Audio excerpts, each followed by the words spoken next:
Bienvenidos a Eso es como todo, un podcast presentado por Jesús Vidal. Hola a todos, bienvenidos a otro capítulo de Eso es como todo. En el día de hoy tenemos otro invitado. Él se llama Carlos Martínez y es una persona bastante cercana. Nada, Carlos, pues bienvenido al podcast. Muchísimas gracias, Jesús. El placer es mío de estar aquí comentando contigo pues algunas cositas y algunos aspectos vamos a hablar del mercado de trabajo, ¿no? Y un poco de la situación de los jóvenes a la hora de acceder al mercado laboral. De todas formas, un placer estar aquí. Un placer de que estés y cuéntanos si te apetece algo sobre ti, para empezar. Bueno, yo soy graduado en Relaciones Laborales y Recursos Humanos, hice el máster en Dirección y Gestión de Recursos Humanos, llevo ejerciendo tanto como técnico de selección como graduado social 6 años más o menos, obviamente estoy colegiado en el Colegio Oficial de Graduados Sociales. Y bueno, pues sigo muy de cerca todo el paradigma de lo que es la legislación laboral y todo lo que es el mercado de trabajo y el empleo en general, básicamente. También me parece muy interesante y siempre me gusta, siempre que conozcamos una historia más de cerca, saber un poco qué fue lo que te llevó a elegir ese camino, la motivación. Ostras, tuvo bastante gracia porque lo que a mí me gustó y lo que realmente me hizo elegir esta profesión es una historia bastante bonita, y es que mi prima trabajaba como auxiliar de enfermería en un asilo. Y resulta que querían despedir a un celador que había ahí, que no les hacía demasiada gracia porque querían meter a un familiar y eso. Sí. Y total que dijeron que había maltratado a un usuario del asilo y que había intentado tirarle por las escaleras y todo. Y lo despidieron, total que el chico fue a juicio y todo. Y mi prima, que se esperaban que obviamente como estaba trabajando allí, que declarase a favor, claro, con la empresa y demás, colaborase con la empresa y eso, mi prima le echó un par de ovarios y testificó en contra de la empresa. Al chico le tuvieron que indemnizar y a mi prima le echaron. Y esa fue la razón por la que elegí esta profesión y no otra, la verdad. Qué interesante, la verdad que sí es una decisión muy, muy valiente. Y muchas veces a mí me pasa, por ejemplo, que cosas que vives en la infancia o en la adolescencia te acaban marcando y acaban también decantando un poco el camino que vas a elegir. Sí, desde luego. Al final, lo que se denomina en psicología experiencias cumbre, algo que te marca desde muy adentro, es lo que hace al final que se tomen decisiones. Claro. Sí, también tiene un poco que ver, yo creo, con la pasión y con o sea, con lo que realmente te mueve, que es lo que... Sí, la motivación, que me gusta mucho tratar ese tema. Bueno, después quería también hablar sobre el mercado laboral, también ya que te tengo aquí, pues que nos comentaras un poco cómo lo ves o incluso cómo crees que te podría... O sea, ya como consejo, como un poco, sí, sobre cómo te puedes desenvolver mejor o... A ver, el mercado laboral... O cosas que deberíamos saber, a lo mejor la gente que no está tanto en el sector... Un poquito de todo, ¿no? El estado en el que se encuentra y tips, un poco para el acceso, ¿no? al mercado laboral. A ver, el problema del mercado laboral en España es bastante curioso, ¿de acuerdo? Tienes un mercado laboral muy segmentado. Tienes un mercado laboral que la vida útil de un empleado promedio es de los 30 años a los 45. Si tienen más, malo. Y si tienen menos, malo también. ¿De acuerdo? Entonces, tienes dos colectivos que para acceder al mercado laboral lo tienen muy, muy, muy difícil. ¿De acuerdo? Porque la gente mayor de 45 años, la gente se piensa que ya no es válida por alguna razón. O sea, cuando, no sé, sí. no entiendo, nunca he entendido el motivo, pero siempre lo he pensado, que a partir de es cumplir 45 y ya como que toda la experiencia... Desapareces, en cierto modo, sí. Literalmente, todos los proyectos, todo lo que has trabajado, todo lo que has conseguido no vale para nada, porque de repente tu edad es un estigma, independientemente de los resultados, de que hayas trabajado como CEO de Amazon o sí, del puesto, de todo. Exactamente, lo que sea, ¿de acuerdo? Y los jóvenes tienen... La falta de experiencia. Pero no es ni siquiera falta de experiencia. Y es, sobre todo, los jóvenes que sobre todo tienen titulación, ¿de acuerdo? Yo te diría más orientado a lo que son titulaciones de formación profesional también, pero todas aquellas titulaciones que no sean oficios. Por ejemplo, administración, derecho, medicina... Bueno, medicina no tanto, ahora te explicaré por qué. Vale. Tiene también un problema, ¿de acuerdo? Y es el hecho de que la formación está demasiado reglada. O en mi opinión está demasiado arreglada y no... Y como no te... dentro de un corsé un poco, ¿no? Está muy, exactamente, está muy encorsetada. No te da las skills necesarias para poder desenvolverte en un puesto de trabajo. Y a esto me remito a hechos, ¿de acuerdo? Por ejemplo, no sé, derecho. Por ponerte un caso, algo bastante estándar. Tienes unas asignaturas promedio y cuando llegas a cuarto puedes elegir un itinerario u otro y ya. ¿Y si yo me quiero dedicar al derecho militar? Claro, especializarte en algo... Claro, o al derecho eclesiástico, existe una especialidad que es el derecho eclesiástico. Y no te puedes dedicar porque la universidad no te ofrece una opción viable, porque está tan encorsetada que no te permite tomar otro camino. Cosa que, como por ejemplo, no pasa en Estados Unidos, donde la formación sí tiene una serie de asignaturas obligatorias, desde luego, pero luego tienes bastante libertad para elegir unas asignaturas u otras en función de lo que tú vas necesitando. El camino que quieres, sí. Yo creo que en la formación la libertad, lo que tú has dicho, y la aplicación práctica es lo más importante, realmente. Totalmente. Y te pongo un ejemplo también, para no irme a mi terreno, ¿no? Te pongo un ejemplo en marketing, por ejemplo. Hay profesionales de marketing que están más enfocados quizá a la publicidad. Tiene quizá un aspecto más psicológico, un aspecto más creativo, y luego hay gente que es profesional de marketing que va más orientado a precio y va más orientado a cómo un precio determinado, qué resultado va a tener un precio determinado en el mercado para el usuario promedio o para el cliente. Entonces, si en algo tan ajustado como pueda ser técnico de marketing existe, digamos, estas dos vertientes, a ver, imagínate en el resto. Las profesiones, en el resto. Es cierto que yo por lo menos la sensación que tengo es lo que comentábamos fuera de micro, que se tiende mucho a elegir a la hora de estudiar como 10 profesiones o 10 carreras concretas, por decir un número, así al azar, pero que no se... O sea, eso, no se preocupa la gente por a lo mejor algún oficio concreto o por especializarse al final. O sea, tú acabas la carrera y luego haces el máster porque ahora se ha puesto como más de que si no lo haces no vas a encontrar trabajo, pero... Es lo que yo denomino inflación de la educación. Es decir, si todo el mundo hace máster para acceder a una determinada profesión, no tiene valor al final. Al final no tiene valor el máster. Entonces tendrás que hacer otro máster, o tendrás que hacer doctorado, o tendrás que hacer alguna historia. Sí. Y ese no... mi recomendación es romper un poco con todo. Y yo siempre aconsejo a todos mis amigos y toda la gente que he tenido el placer de aconsejarles en materia de empleo, les doy siempre el mismo consejo. Y el consejo es que mires las skills que has aprendido, porque un técnico de turismo, pues sí, sabrás mucho de turismo y de historia y todo lo que tú quieras, perfecto. Pero, ¿sabes idiomas? Sales con 2 idiomas perfectamente y sales con una idea bastante desarrollada del aprovisionamiento, por ejemplo. ¿Qué te impide ser técnico de compras? Claro, pues con un par de ajustes ya puedes ser técnico de compras, no al nivel de un ingeniero técnico ni nada así, ¿de acuerdo? Puedes seguir ese camino, sí, pero puedes seguir ese camino perfectamente, tienes lo que se necesita. Entonces, mi consejo es enfocarte quizá en las skills que has aprendido, en lo que ya tienes, y sobre eso ir trabajando con formación complementaria o con alguna práctica de empresa, lo que sea. Pero esa es la visión o creo que el enfoque que tiene que darle la gente al tema del empleo. Yo lo que me di cuenta también cuando acabé mis estudios es que hay mucha desconexión. O sea, tú cuando estudias un temario, pero luego no tienes lo que tú dices, los puestos o los empleos, la denominación del empleo concreto al que te puedes dedicar. O sea, es como yo he estudiado esto, pero no sé dónde puedo meter la cabeza, dónde puedo entrar un poco. Yo, Jesús, cuando salí de la carrera no sabía hacer una nómina con el programa, de verdad. O sea, y me daba mucha vergüenza. Era algo de verdad que yo me avergonzaba. Yo tenía ya me empezaba a dar mis primeros compases por el mundo laboral y no sabía hacer una nómina todavía. O sea, tuve que aprenderlo viéndome un tutorial en YouTube de la 3.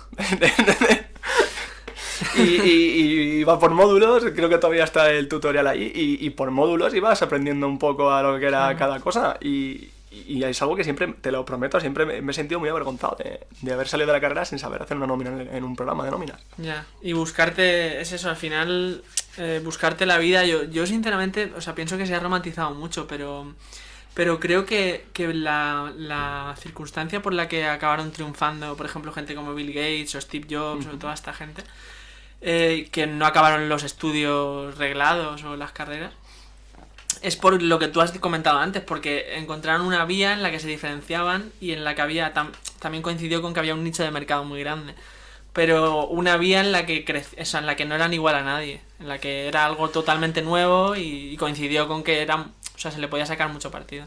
Ese concepto que me estás comentando en economía se llama océanos azules. Ah, sí, es algo en lo que todavía no se ha explorado, todavía está no hay competencia. No hay competencia, claro. Porque tampoco, y en muchos casos tampoco tienen mercado al que dirigirte, porque estoy convencido de que Bill Gates, ¿sabes?, detectó la necesidad desde luego, desde un momento muy temprano, pero bien es cierto que tampoco había mucha necesidad, o sea, quiero decir, en comparación con estos tiempos, no se había creado, ¿verdad? no se había creado la necesidad todavía de digitalización que tenemos hoy en día. Y mira, donde ello, obviamente no ha llegado, espectacular.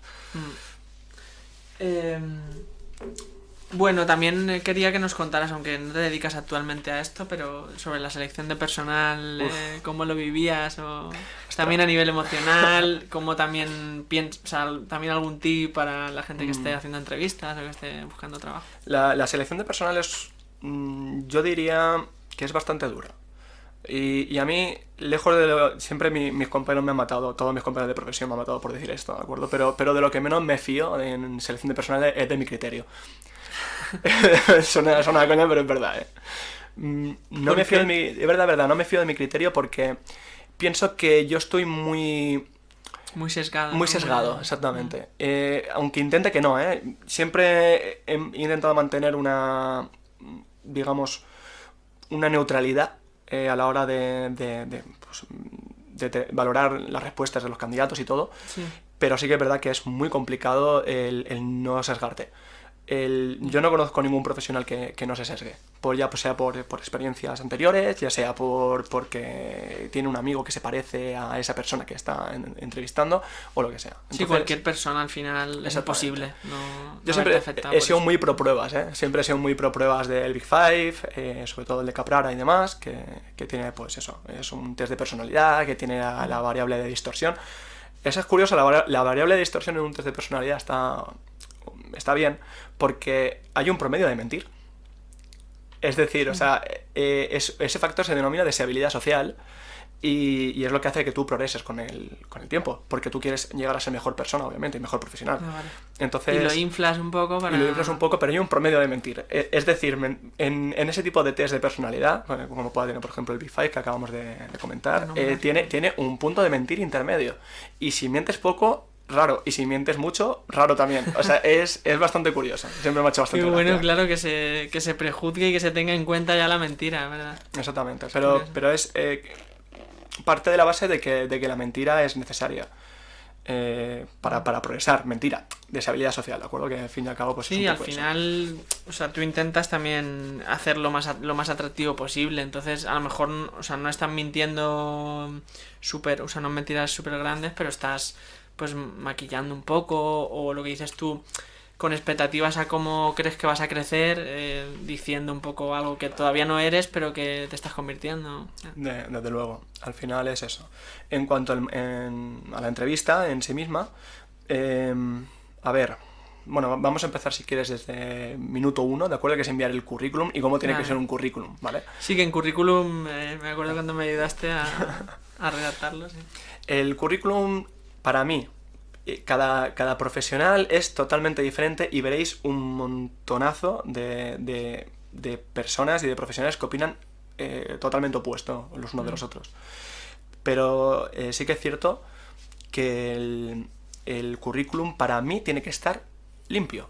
y la información tiene que estar bien organizada. Si está en una hoja, como si está en dos. A mí me da exactamente igual siempre y cuando yo vaya a buscar información del candidato y esté bien organizada la información, que yo vaya a mirar la formación. Esa primera vista que te llame la atención. Claro, primero eso. Primero he visto currículum de todo, He visto currículums de verdad, No. He visto cosas muy curradas. Como en Blade Runner, ¿no? He Sí. visto cosas que no creeríais. Totalmente. Y he visto currículums, ahora te voy a poner un ejemplo de cómo hay gente incluso que rompe con lo que es la modalidad del currículum. Con lo ¿de acuerdo? establecido un poco. Pero lo que es la idea principal es eso, es que esté bien organizado, ¿de acuerdo? Y que la información sea fácilmente accesible a primera vista y ya está. Y que se vea limpio. Hay muchas plantillas que más o menos pues, te pueden ayudar, totalmente gratuitas, que te pueden ayudar a hacer un currículum bastante aseado. Y con la información pues bien proporcionada, en función de las caras y demás. ¿Y tú crees, por ejemplo, desde tu experiencia, porque yo lo veo un poco así, que el currículum tiene que ser como un conjunto de habilidades y conocimientos que tú tengas y que como que un paquete que puedas ofrecer a la empresa?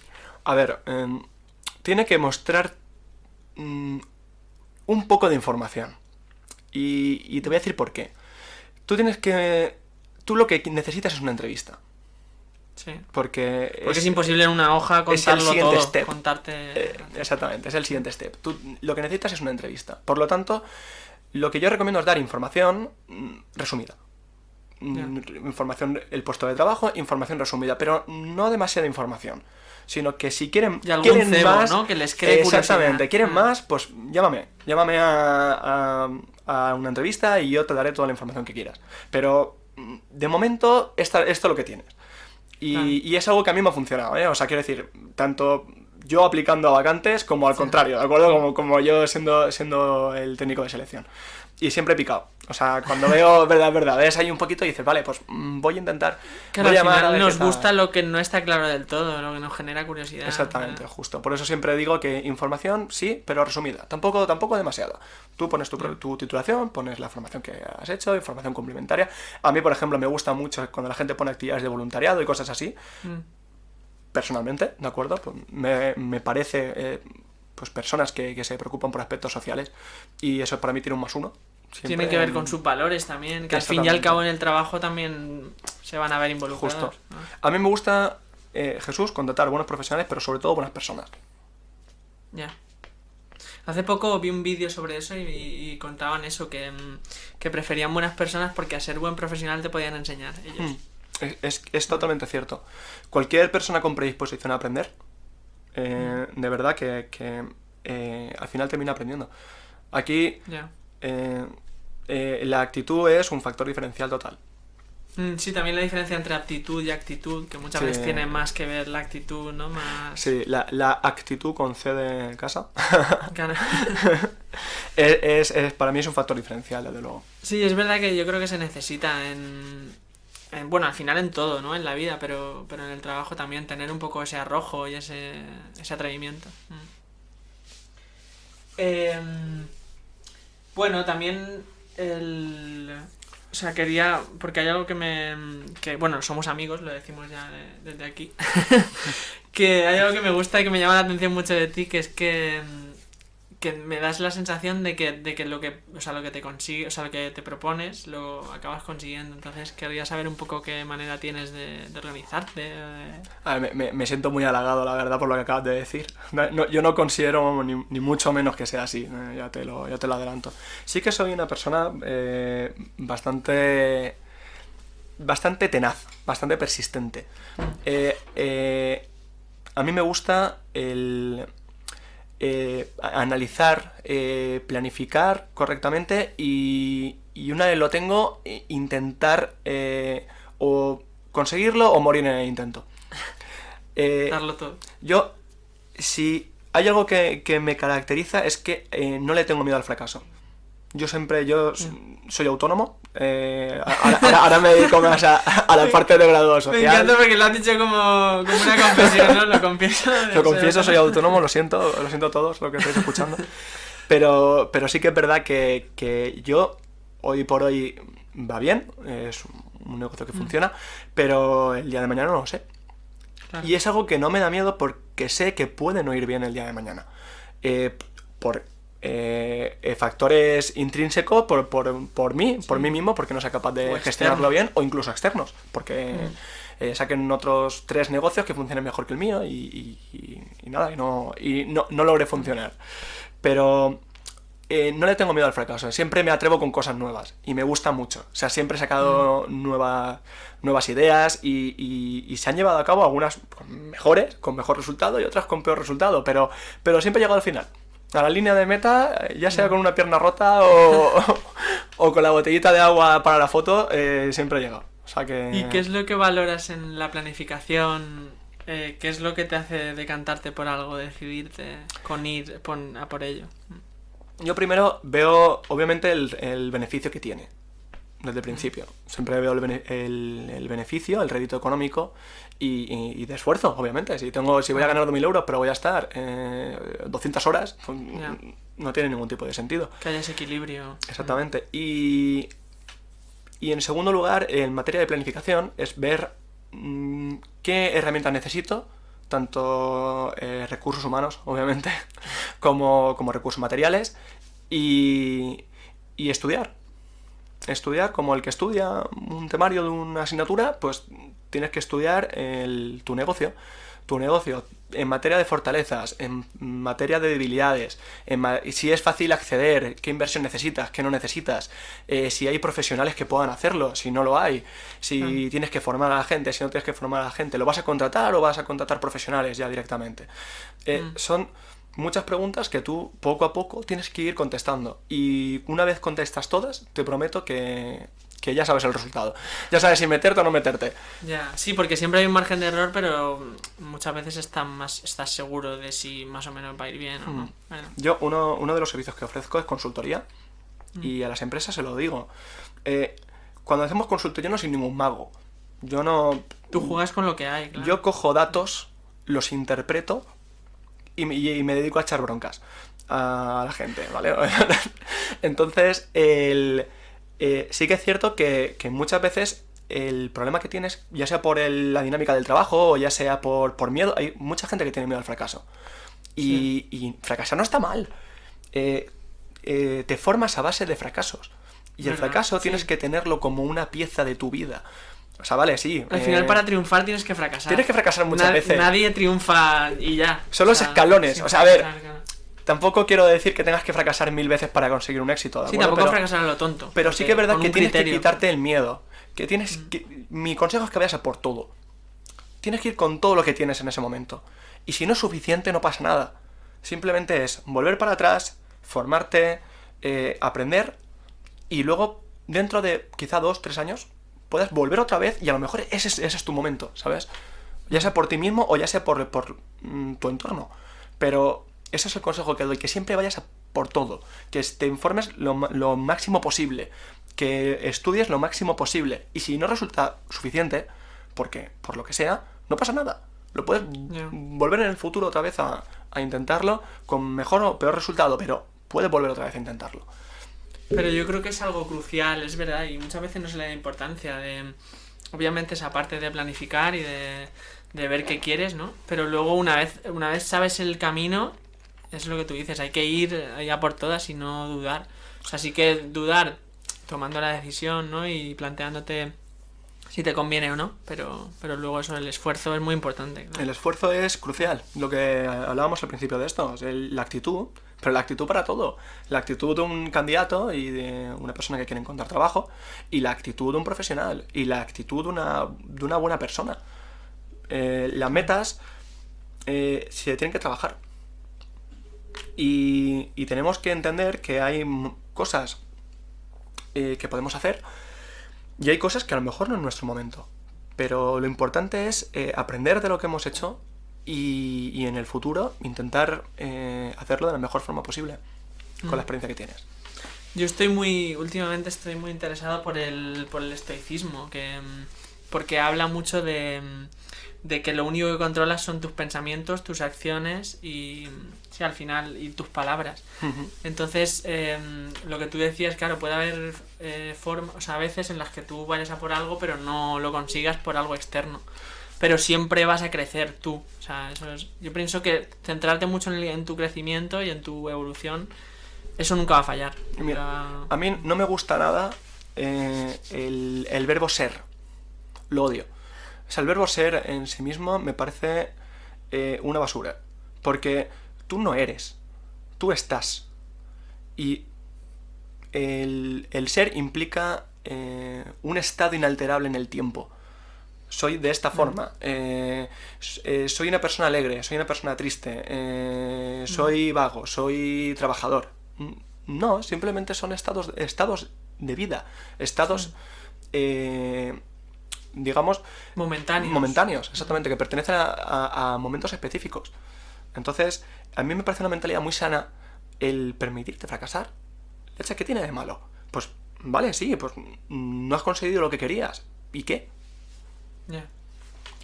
Sí, a mí yo lo veo mucho, que tú también lo habrás escuchado seguro, mucha gente que dice, no, yo es que soy tímido, o yo soy extrovertido, o sea, es como que solo hay dos polos. Y yo pienso que todo el mundo es tímido y extrovertido con alguien. O sea, depende de la persona, de la circunstancia. Yo, por ejemplo, yo no me considero ultra extrovertido ni tímido. Yo, depende de las circunstancias, soy unas cosas u otras. No sé, es como... A mí las personas que me conocen, no demasiado, tienen la creencia de que soy una persona muy extrovertida. Y nada más lejos de la realidad. Yo soy una persona que cuando hago la consultoría financiera, por ejemplo, y estoy explicando en el PowerPoint, se me saltan las lágrimas de que no estoy nada acostumbrado a hablar a tanta gente tan franco y digamos con, entre comillas, tanta responsabilidad. Y a día de hoy se me siguen saltando las lágrimas.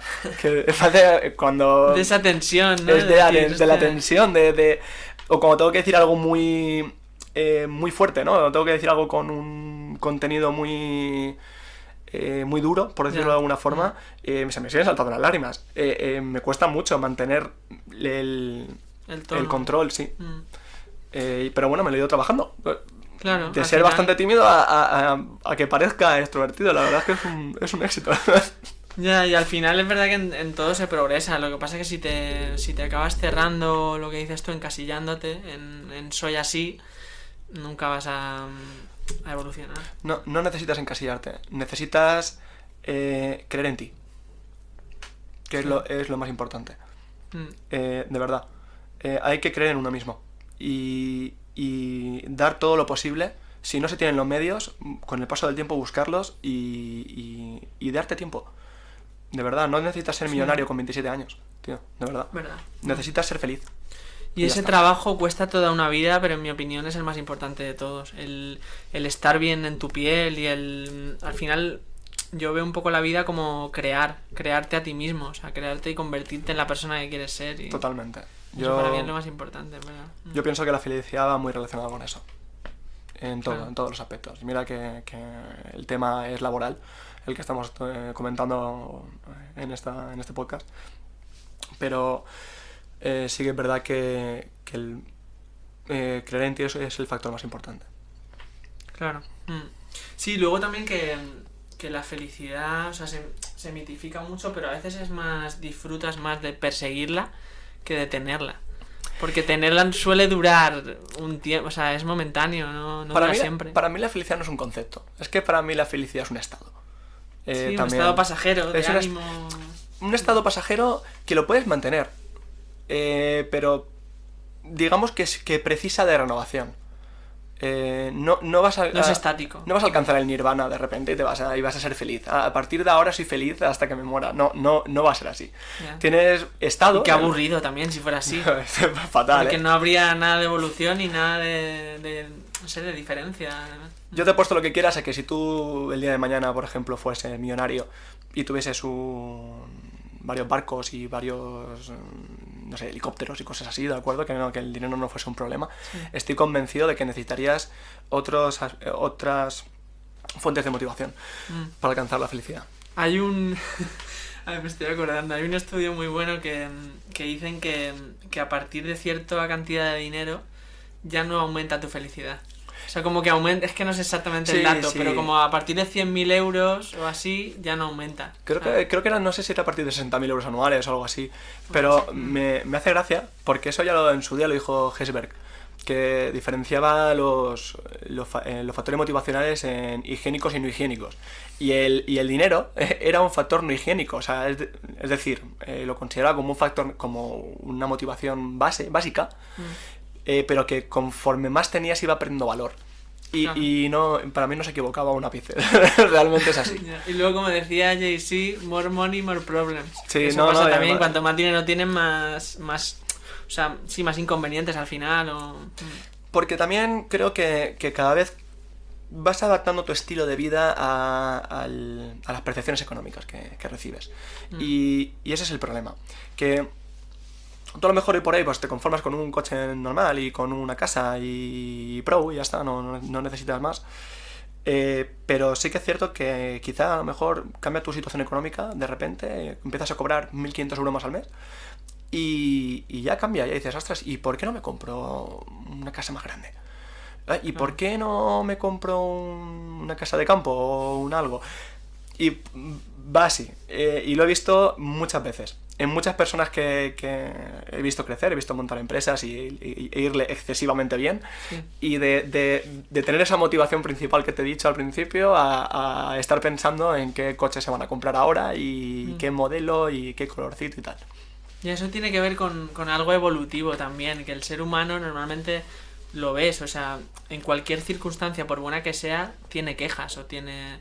A lo mejor alguien que es muy rico, de repente alguien muy pobre diría, guay, si yo fuera así, todo me iría bien. Pero esa persona que ya está en ese momento dice, no, yo tendría esto, me falta aquello, o no soy feliz del todo. Es como que siempre que lo de la pirámide de Maslow un poco, que sí, cuando cumples uno, quieres el siguiente y es así. Exactamente.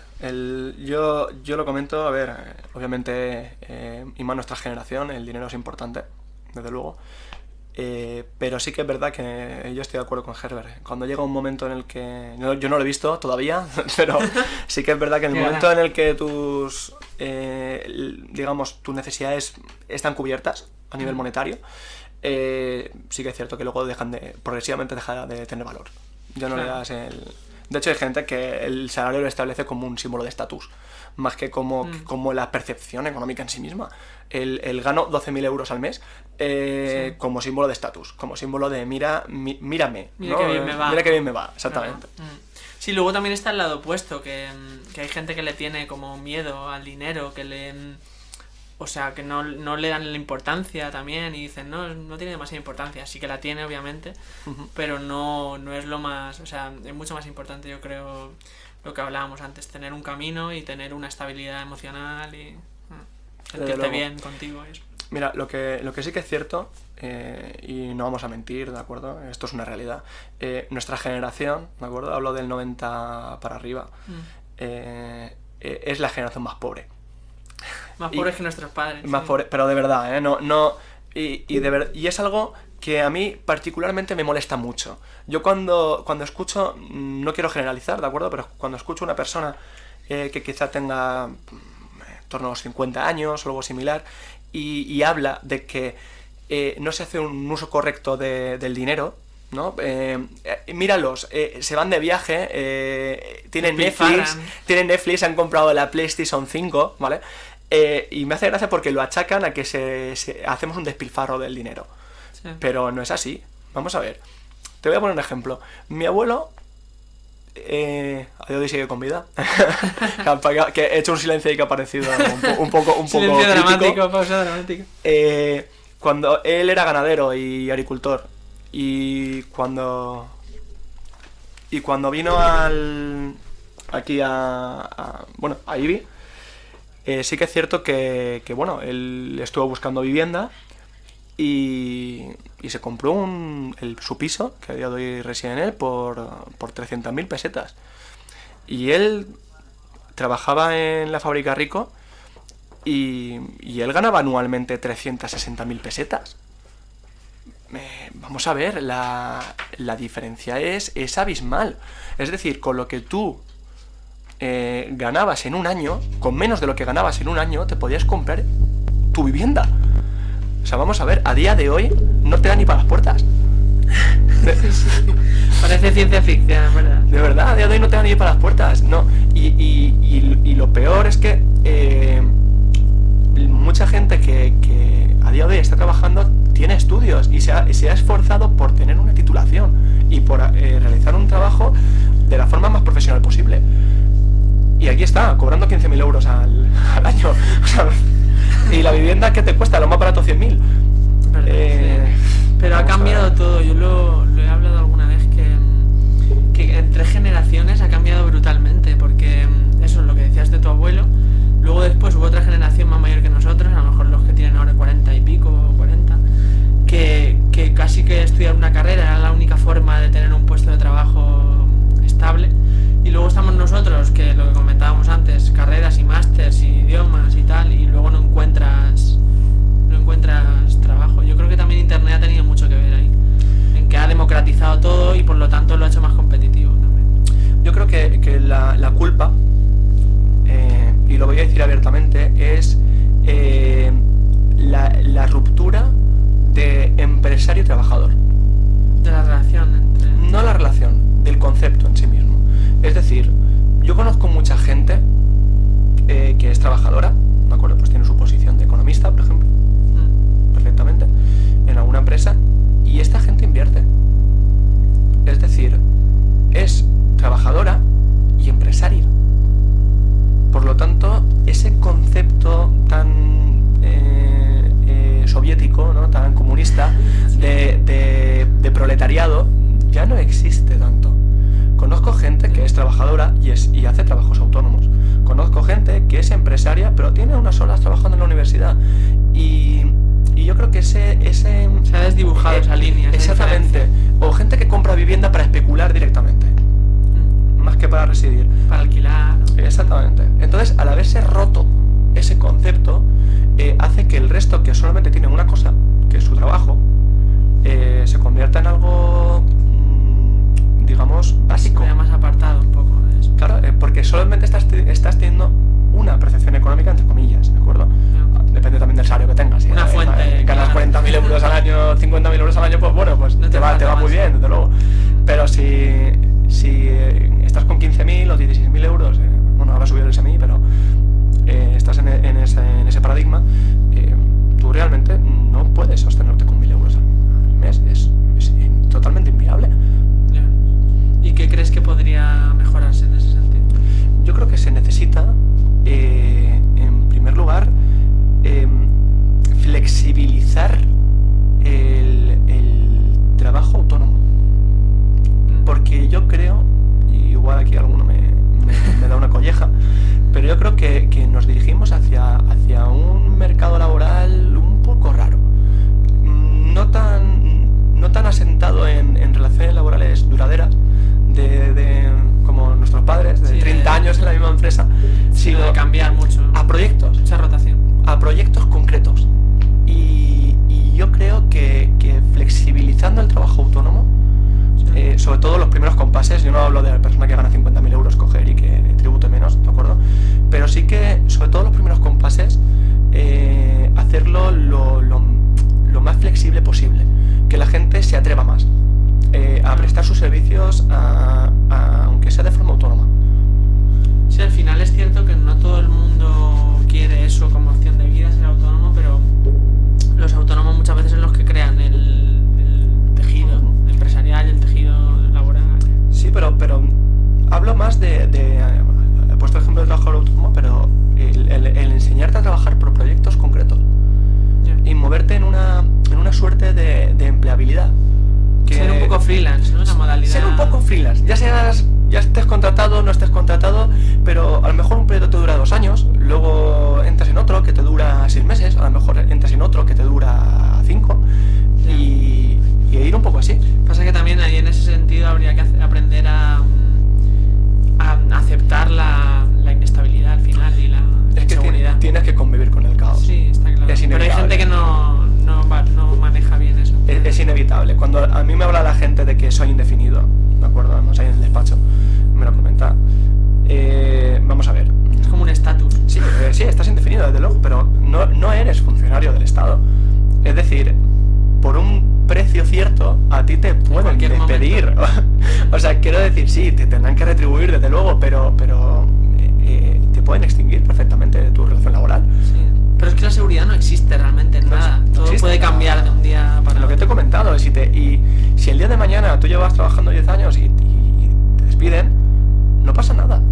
Sí, te perjudica, desde luego, te vas a pensar en cómo vas a subsistir durante este tiempo, pero también quizás es una oportunidad. No tienes que tomártelo quizás como un fracaso. Es cambiar de mentalidad y ver A lo las mejor es una cosas oportunidad, a lo mejor más es como ese algo empujoncito positivo. que necesitabas para irte al extranjero, o es el empujoncito que necesitabas para abrirte un negocio, o es el empujón que necesitabas para cambiar de aires, irte a otra empresa que a lo mejor está a la vuelta de la esquina, ¿sabes? Pero es eso, que hay que aprender a convivir un poco con el caos y lo que te he comentado, que hay momentos de todo. Sí, es cierto que eso, cuanto más confíes en ti y cuanto más seguro estés de tu valía un poco, mejor vas a manejar esos tiempos un poco difíciles. Desde luego. Tienes que tener una...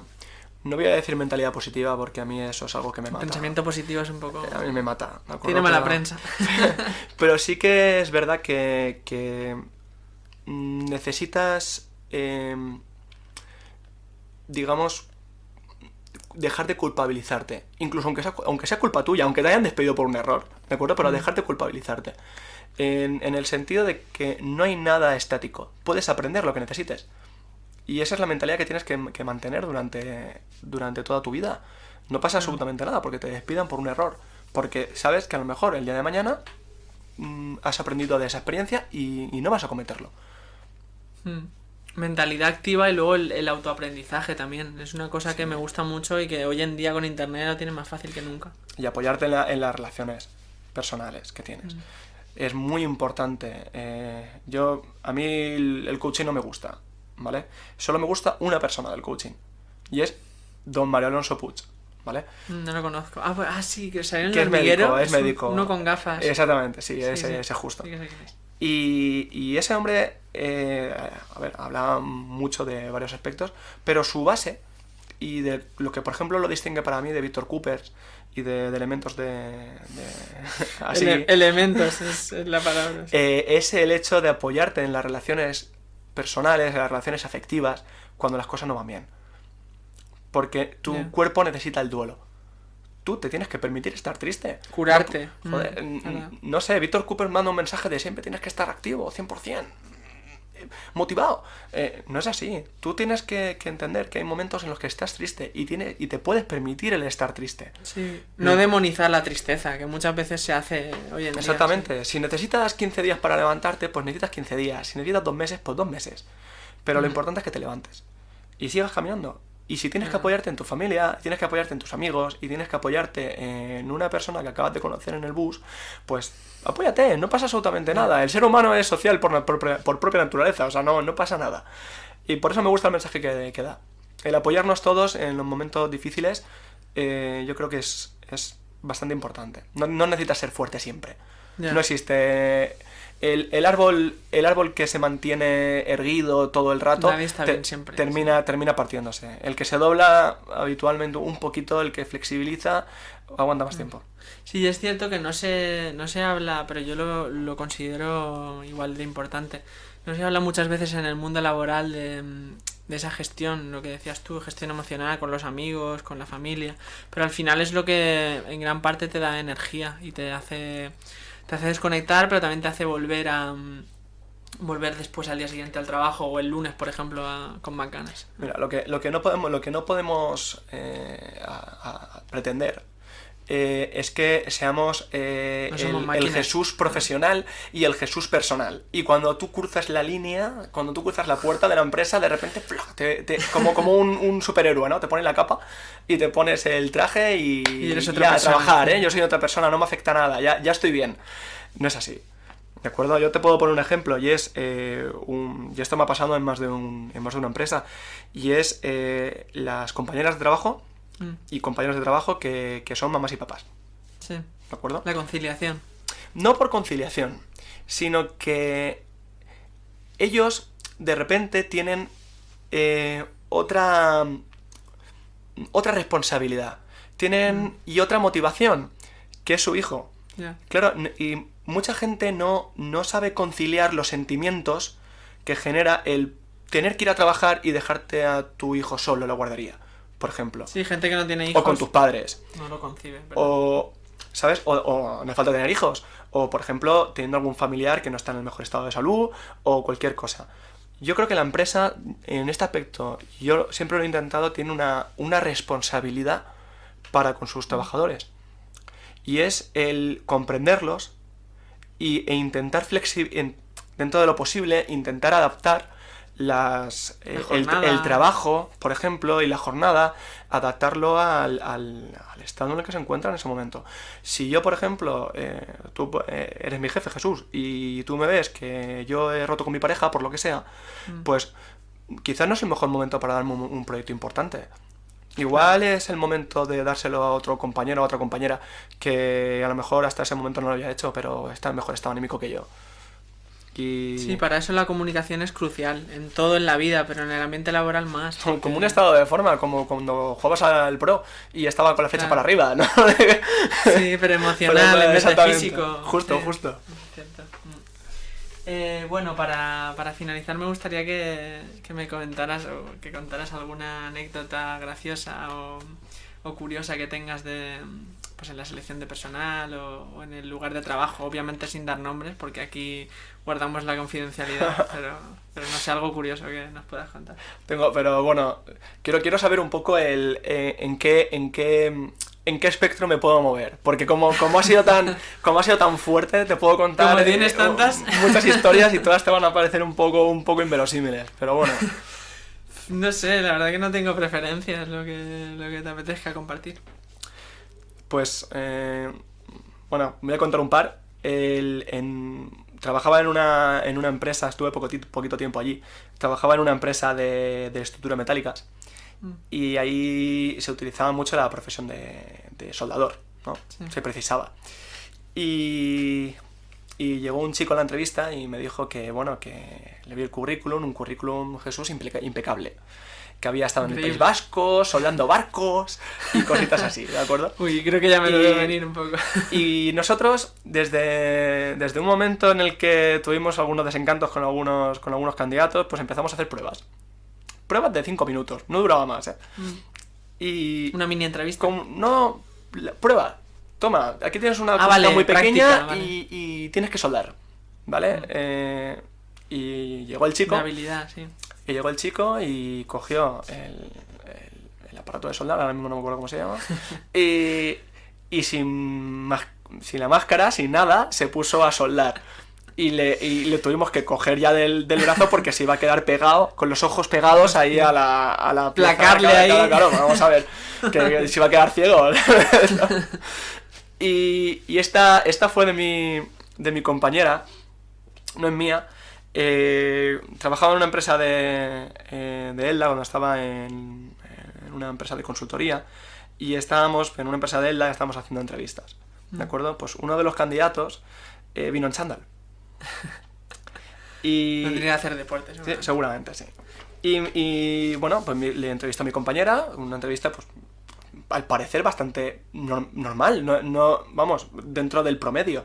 Pues la experiencia, la formación, qué expectativas tienes, dónde te quieres perder dentro de 5 años, las típicas preguntas que se hacen en una entrevista.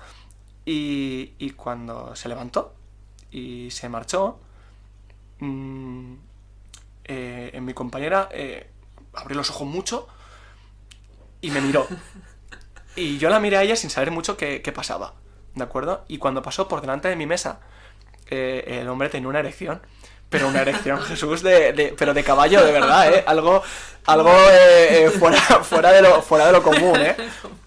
O sea, es decir, una persona había tenido una erección en plena entrevista, tío. O sea, por favor. Joder, esas implicaciones en el proceso. No, tío, totalmente, ¿eh? Pues tú imagínate la cara de mi compañera mirándome y diciéndome, oye, mira, ¿Qué pasa no sé aquí? qué hacer ¿sabes? aquí. Pues, fatal. Y estaban los tres. Estamos tres, bueno, había otro compañero más y vamos, salió por la puerta y nos pusimos a reír porque, vamos, era totalmente esperpéntico, era algo como poco fuera de lo común. Y el hombre salió corriendo, se fue. No, se fue andando Jesús, o sea, se fue normal. Se fue normal, como el que coge y dice, mira, ya he terminado, ¿sabes? Ya he terminado la entrevista, aquí no pasa nada, me voy. Qué bueno. Hostia, no me lo esperaba, la verdad, ese giro final. No. Yo siempre he dicho que he sido de las experiencias más raras de mi vida, desde luego. Sabía que iba a ser una fuente de anécdotas ahí jugosas, esta pregunta. Bueno, pues llegamos al final del episodio, pero lo he disfrutado mucho y espero que pronto podamos hacer otro porque se me han quedado ahí varios temas en el tintero. Yo encantado, Jesús, de estar aquí contigo y de haber participado un poquito en tu podcast. Muchas gracias por invitarme, desde luego. Gracias a ti por venir. Y espero que en un futuro podcast volver y con más historias. Espero que no sea como la última que he contado, desde luego, pero un poco más útiles. Sí, la verdad que hemos cerrado fuerte, sí. Bueno, pues nada, chicos, gracias por escuchar un episodio más y suscribiros al canal si os ha gustado y nos vemos en el siguiente.